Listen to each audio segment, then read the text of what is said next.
मेरे प्रिय 140 करोड़ परिवारजन,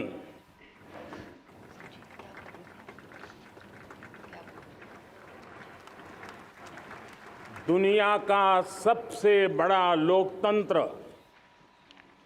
और अब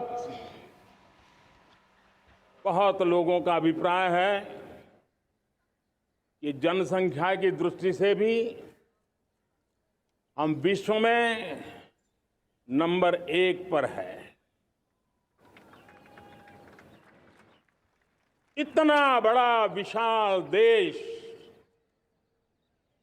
140 करोड़ देश कि मेरे भाई बहन, मेरे परिवारजन आज आजादी का पर्व मना रहे हैं।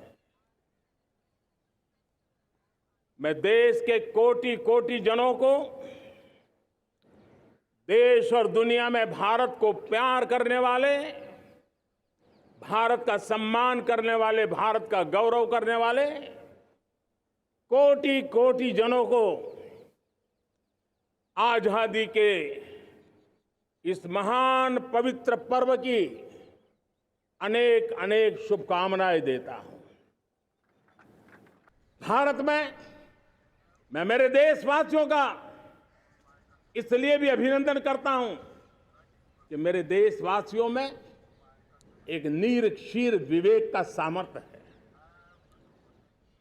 समस्याओं की जड़ों को समझने का सामर्थ्य है और इसलिए 2014 में मेरे देशवासियों ने 30 साल के अनुभव के बाद तय किया कि देश को आगे ले जाना है तो स्थिर सरकार चाहिए, मजबूत सरकार चाहिए, पूर्ण बहुमत वाली सरकार चाहिए और देशवासियों ने एक मजबूत और स्थिर सरकार बनाई।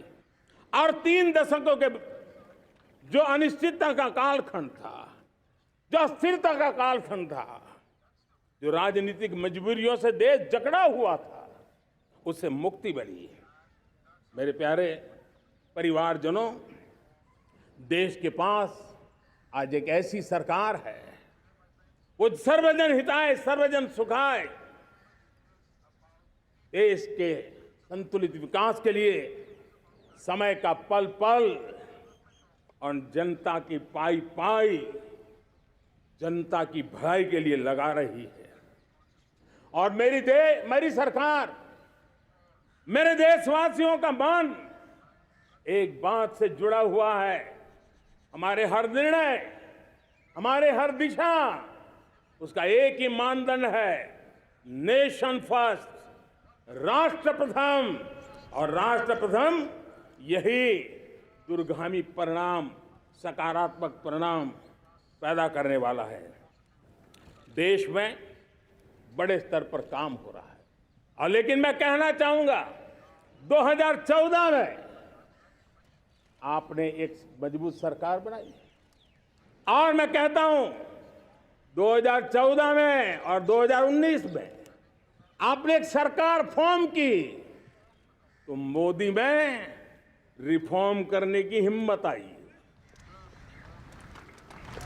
आपने ऐसी सरकार फॉर्म की कि मोदी को रिफॉर्म की हिम्मत आई और जब मोदी ने एक के बाद एक रिफॉर्म किए तो मेरे ब्यूरोक्रेसी के लोग, मेरे लाखों हाथ पैर जो हिंदुस्तान के कोने कोने में सरकार के हिस्से के रूप में काम कर रहे हैं, उन्होंने ब्यूरोक्रेसी ने ट्रांसफॉर्म करने के लिए परफॉर्म करने की जिम्मेवारी बखूबी निभाई और उन्होंने परफॉर्म करके दिखाया और जनता जनार्दन जुड़ गई तो वो ट्रांसफॉर्म होता भी नजर आ रहा है।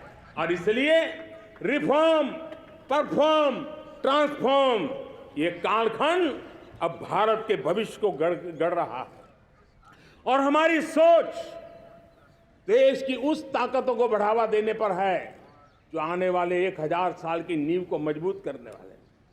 दुनिया को युवा शक्ति की जरूरत है, युवा स्किल की जरूरत है।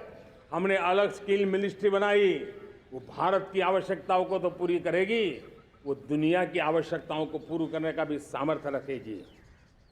हमने जल शक्ति मंत्रालय बनाया।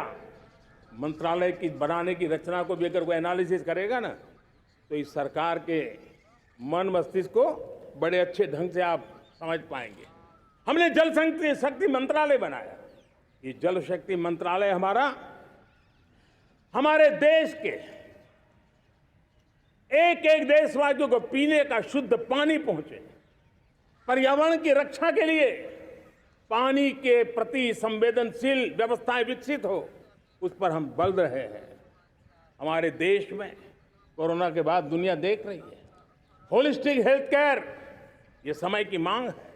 हमने अलग आयुष मंत्रालय बनाया और योग और आयुष आज दुनिया में अपना परचम लहरा रहे हैं। हमने दुनिया को हमारे कमिटमेंट के कारण विश्व का हमारे प्रति ध्यान गया है। अगर हम ही हमारे इस सामर्थ्य को नकार देंगे तो फिर दुनिया कैसे स्वीकार करेगी। लेकिन जब मंत्रालय बना तो दुनिया को भी उसका मूल्य समझ में आया। मत्स्य पालन, हमारा इतना बड़ा समुद्री तट, हमारे कोटि कोटि मछुआरे भाई बहन, उनका कल्याण भी हमारे दिलों में है। और इसलिए हमने अलग से मत्स्य पालन को लेकर के, पशुपालन को लेकर के, डेयरी को लेकर के अलग मंत्रालय की रचना की, ताकि समाज के जिस वर्ग के लोग पीछे रह गए उनको हम साथ लें। देश में सरकारी अर्थव्यवस्था के हिस्से होते हैं, लेकिन समाज की अर्थव्यवस्था का एक बड़ा हिस्सा है कोऑपरेटिव मूवमेंट। उसको बल देने के लिए, उसको आधुनिकता लाने के लिए और देश के कोने कोने में लोकतंत्र की एक सबसे बड़ी इकाई को मजबूत करने के लिए हमने अलग कोऑपरेटिव मंत्रालय बनाया। और वो हमारी सहकारी संस्थाएं उसका जाल बिछा रहा है, ताकि गरीब से गरीब की वहां सुनवाई हो, उसकी आवश्यकताओं की पूर्ति हो, और वो भी राष्ट्र के विकास की योगदान में एक छोटी इकाई का हिस्सा बनकर के उसमें वो योगदान दे रखें। हमने सहकार से समृद्धि का रास्ता अपनाया है। मेरे प्यारे परिवारजनों, जब हम 2014 में आए थे तो हम वैश्विक अर्थव्यवस्था में 10वें नंबर पर थे, और आज 140 करोड़ देशवासियों का पुरुषार्थ रंग लाया है कि हम विश्व की अर्थव्यवस्था में 5वें नंबर पर पहुंच चुके हैं। और ये ऐसे ही नहीं हुआ है।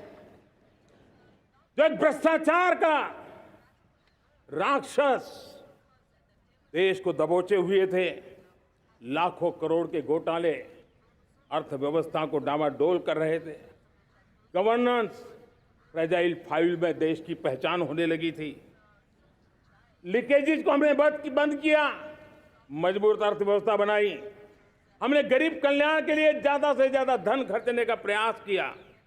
और आज मैं देशवासियों को बताना चाहता हूं कि जब देश आर्थिक रूप से समृद्ध होता है तो सिर्फ तिजोरी नहीं भरती है, देश का सामर्थ्य बढ़ता है, देशवासियों का सामर्थ्य बढ़ता है।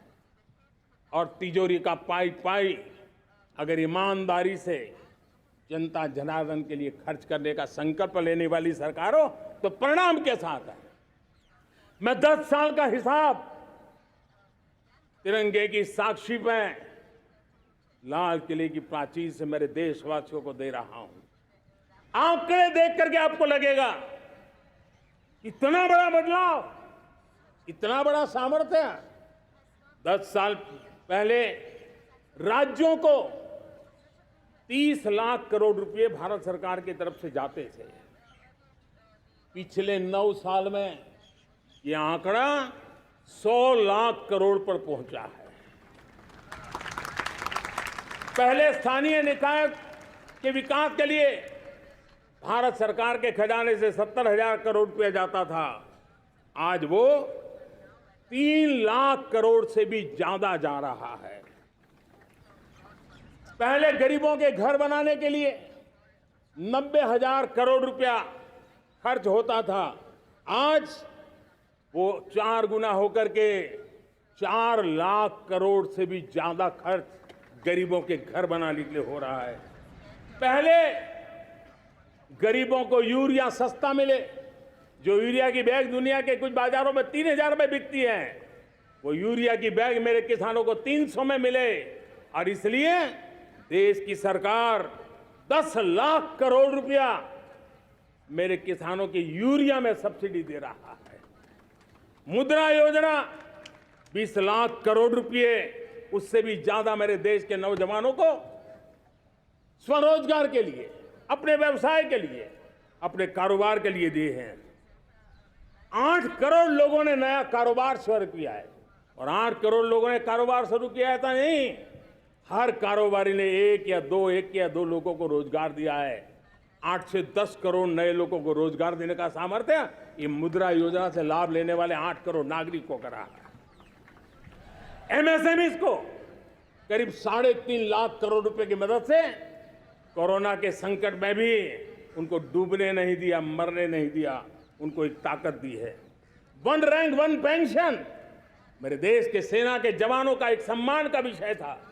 70,000 करोड़ रुपया भारत की तिजोरी से आज पहुंचा है, मेरे निवृत्त सेना के नायकों के जेब में, उनके परिवार में पहुंचा है। सभी कैटेगरी में, मैंने तो कुछ ही गिनाए, मैं ज्यादा समय लेना नहीं चाहता। हर कैटेगरी में पहले की तुलना में अनेक गुना धन देश के विकास के लिए, कोने कोने में रोजगार पैदा करने के लिए, पाई पाई का उपयोग भारत का भाग्य बदलने के लिए हो, और इसलिए हमने काम किया है। और मेरे प्यारे प्रियजनों, इतना ही नहीं, हमने इन सारे प्रयासों का परिणाम है कि आज 5 साल के मेरे एक कार्यकाल में, 5 साल के कार्यकाल में, 5 साल में 13.5 करोड़ मेरे गरीब भाई बहन गरीबी की जंजीरों को तोड़ करके न्यू मिडिल क्लास के रूप में बाहर आए हैं। जीवन का इससे बड़ा कोई संतोष नहीं होता। मेरे प्यारे प्रिय परिवारजनों, और जब 13.5 करोड़ लोग गरीबी की इस मुसीबतों से बाहर निकलते हैं, तो कैसी कैसी योजनाएं उनको मदद दी है। उनको आवास योजना का लाभ मिलना, पीएम स्वनिधि से 50,000 करोड़ रुपया रेहड़ी पटरी वालों तक पहुंचाया है। आने वाले दिनों में, आने वाली विश्वकर्मा जयंती पर एक कार्यक्रम हम लागू करेंगे।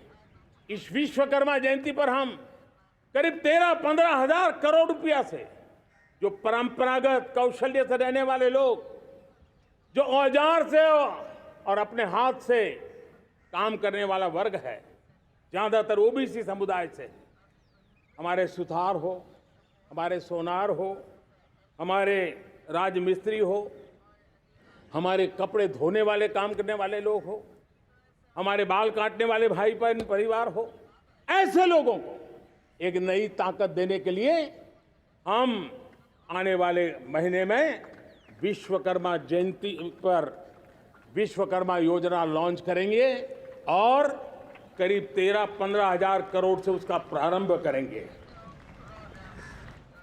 हमने पीएम किसान सम्मान निधि में 2.5 लाख करोड़ रुपया सीधा मेरे देश के किसानों के खाते में जमा किया है। हमने जल जीवन मिशन, हर घर में शुद्ध पानी पहुंचे, 2 लाख करोड़ रुपया खर्च किया है।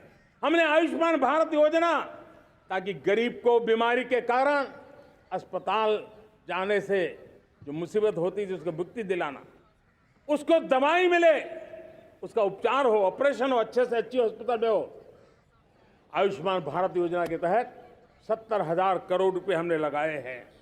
पशुधन, देश ने कोरोना वैक्सीन की बात तो देश को याद है, 40,000 करोड़ रुपए लगाए, वो तो याद है। लेकिन आपको जानकर के खुशी होगी, हमने पशुधन को बचाने के लिए करीब 15,000 करोड़ रुपया पशुधन के टीकाकरण के लिए लगाया है। मेरे प्यारे देशवासियों, मेरे प्यारे परिवारजनों, जन औषधि केंद्रों ने देश के सीनियर सिटीजन्स को, देश के मध्यम वर्गीय परिवार को एक नई ताकत दी है। जिस संयुक्त परिवार में अगर किसी को एक डायबिटीज जैसा हो जाए 2-3 हजार रुपया दवाई का बिल स्वाभाविक हो जाता है। हमने जन औषधि केंद्र से जो दवाई बाजार में 100 रुपये में मिलती है वो 10 रुपया, 15 रुपया, 20 रुपये में दी।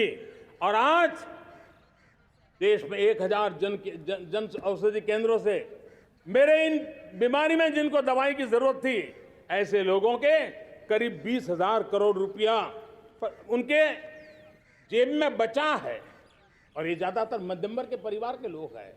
लेकिन आज उसकी सफलता को देखते हुए मैं देशवासियों को कहना चाहता हूं, जैसे हम एक विश्वकर्मा योजना लेकर के समाज के उस वर्ग को छूने वाले हैं, अब देश में 10,000 जन औषधि केंद्र से हम 25,000 जन औषधि केंद्र का लक्ष्य लेकर के आने वाले दिनों में काम करने